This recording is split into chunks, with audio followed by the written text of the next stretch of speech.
Okay, good morning. I'm glad you were able to come in this morning to talk about the comprehensive test of achievement that we took. So we're going to go over like all the different things on here that we have a better understanding of what it all meant. So this was a test. It wasn't an IQ test. It was more of a way to get and know what they already understand and have mastered so far throughout the year. So at the top, it just gives you basic information about your student or your child. It tells their name, their grade, their teacher, and their ID number. So you can use their ID number if you want to keep track and see progress. You can use that number to log in online and see what all they've done so far this school year. So if we look at the top section, it compares them to a norm group. Okay, what is a norm group? So a norm group is a group of students from across the nation. In this case, they took 10,000 students and gave them this test ahead of time to see how they were going to do, and that's what these students were compared to then. So who makes up the norm group? I know you said it was 10,000 students. So it's who makes up a variety of students from across the nation of different backgrounds and different places all around. Oh, okay, that makes sense. So if you look at the top, it has subtests and totals, and then it has a number of items, which means how many questions there was per each section, and then the raw score is the amount of questions they got right. So does the raw score mean the grade my student got? No, so that's just, it shows you have 108 number of questions possible, and he got 83 of them right. So that's not a score, just how many he got right. And then the national percentile, which is the percentage of students he scored above. Okay. So can you show me what it looks like? Yes. Okay. So if we look at reading comprehension, it shows that there were 40 total number of items in that section, and it shows that he got 33 of them right. So his raw score, he got 33. So it tells you he was in the 68th percentile. So if you look at the bell curve that we have, the highlighted area is where the majority of students score between, and you can see that he falls in there. So he was in the middle of everybody, and he scored higher than 68% of the people in the norm group. Oh, okay. So that's what the scores indicate. Yes.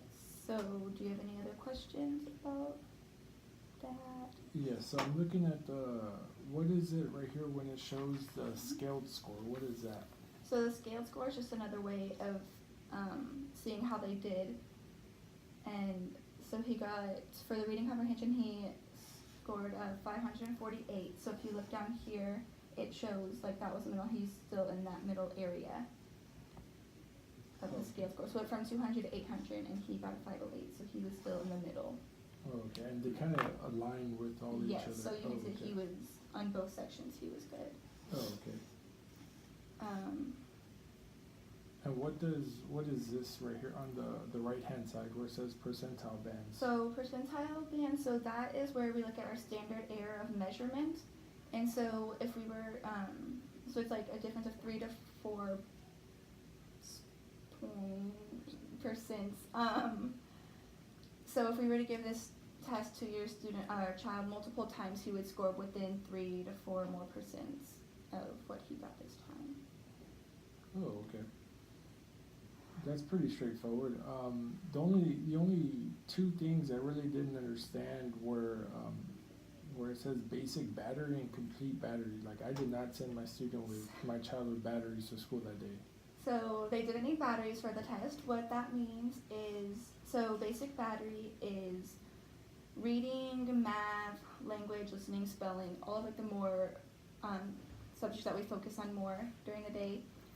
And so that was all of those. And then complete battery is all of those subjects, and then we include science and social studies in them as well. Oh, so is there one that's more important? No, they're all equally important, but sometimes we have to focus more on other subjects. Oh man, this is a lot to take in. I think I'm getting the grasp of it, but I get to the bottom part and now I'm completely lost again.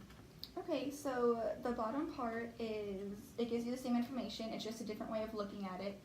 And instead he's compared to the class, the individual, not the class.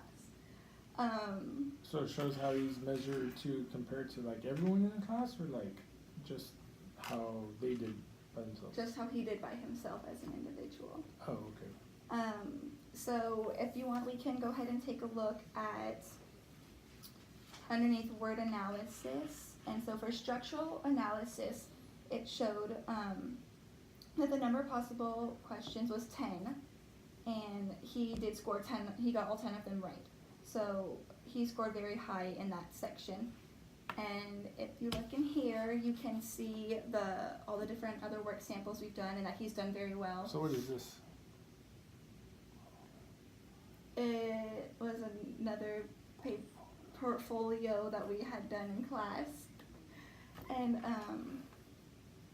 so it has all the work that we've done, and it shows you that he does do very well in that area. So that's like an actual, like his actual grade, like what he does all the time? Like is there, like, he will always score like that? So he always does very well in that area. He might not always get every question right, but he normally does good. Oh, and that's why you're showing me. Yes. Okay, I get that now. Yeah. Okay, so we can look at phonetic analysis consonants as well.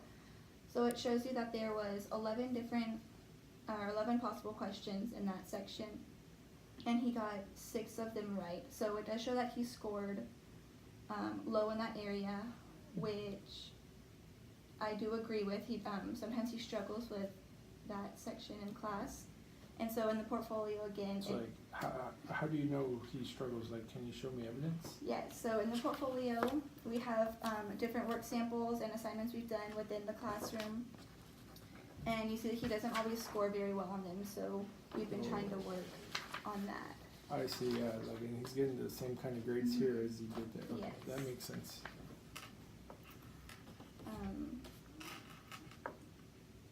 Okay. Oh, oops. We can also look at numeration. And it shows that, again, the number of questions there was in that section was 17, and he got 11 of those right. So it shows that he scored low, but when you already have a smaller amount of questions, and if you just get a couple wrong, like, it'll automatically have a big effect on them. So I don't necessarily agree with that one, because if you, in the portfolio again, there's samples, and you see that he does better in that in the classroom. He scores high in that area. Okay, so you agree with this one, and you showed me the work, and you don't agree with this one. Now, is there anything like I can do to help my child out, like when I'm at home with them? So we do have like different flashcards and different games you can play at home with your student that I can send home with you.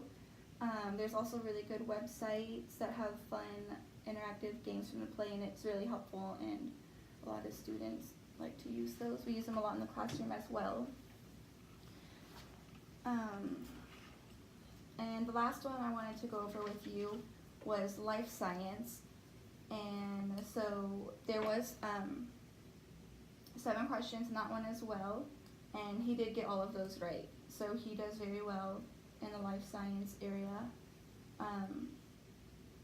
In class he does good in it also. So if you look in here, you can see all the different assignments and projects we've done, and he's always done really well in them. And so I think he really likes it and enjoys it, and that's why he does so good. Yeah, he's always telling me at home how they like life science, and he likes science at school, and that he always tries to do his best in science. So it's great that this test is showing that that's what's actually happening.